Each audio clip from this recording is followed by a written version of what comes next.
Cuba fikir sekejap.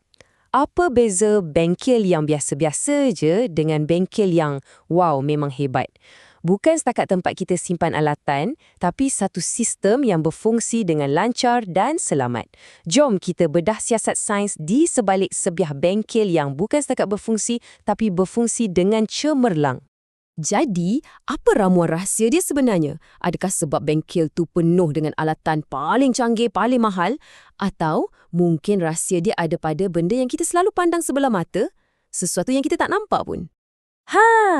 Ini jawapan dia. Dan mungkin agak mengejutkan. Asas bengkel yang mantap tu bukan bermula dengan tukul atau spana. Tak, ia bermula jauh sebelum tu lagi, dengan perancangan.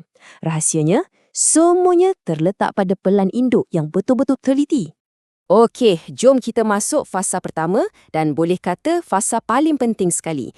Inilah peringkat di mana sebuah bengkel tu mula terbentuk, tapi atas kertas dulu, jauh sebelum ada paku sebatang pun yang diketuk atau dinding dibina. Cuba bayangkan, setiap wayar, setiap paip, sampaikan pilihan warna cat pun, semua tu ada tujuan. Bila kita rancang betul-betul dari awal, barulah setiap inci ruang tu dapat digunakan sepenuhnya. Bukan untuk hari ni je, tapi untuk bertahun-tahun akan datang. Salah satu keputusan paling besar dalam pelan induk ni ialah macam mana kita nak susun ruang fizikal. Ada 3 pendekatan utama dan setiap satu ni ada personality dan kelebihan dia sendiri bergantung pada kerja apa yang kita buat. Okey, susun atur proses ni, bayangkan macam gym. Semua pemberat kat satu sudut, semua mesin kardio kat tempat lain. Fleksibel kan? Sebaliknya, susun atur produk pula, ia macam barisan pemasangan kereta. Setiap stesen buat satu kerja, ikut urutan yang tepat. Memang sangat cekap untuk hasilkan benda yang sama banyak-banyak. Tapi, bengkel ni bukan setakat susun atur fizikal je tau. Ia macam satu ekosistem. Sekarang, jom kita tengok elemen-elemen yang kita tak nampak tapi impak dia besar. Cahaya, warna dan juga bunyi. Kita ni selalu terlepas pandang sumber cahaya paling power yang kita ada. Matahari.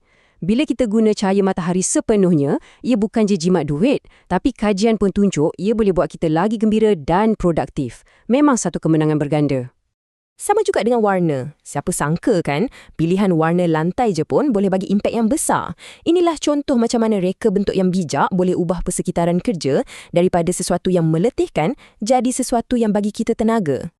Sekarang, kita sentuh pula pasal benda yang kita tak nampak, tapi confirm boleh dengar. Tengok nombor ni, 90 desibel. Apa pentingnya nombor ni? Ini dia ceritanya. Bunyi bising dalam bengkel tu bukan setakat gangguan je. Kalau kita terdedah lama-lama pada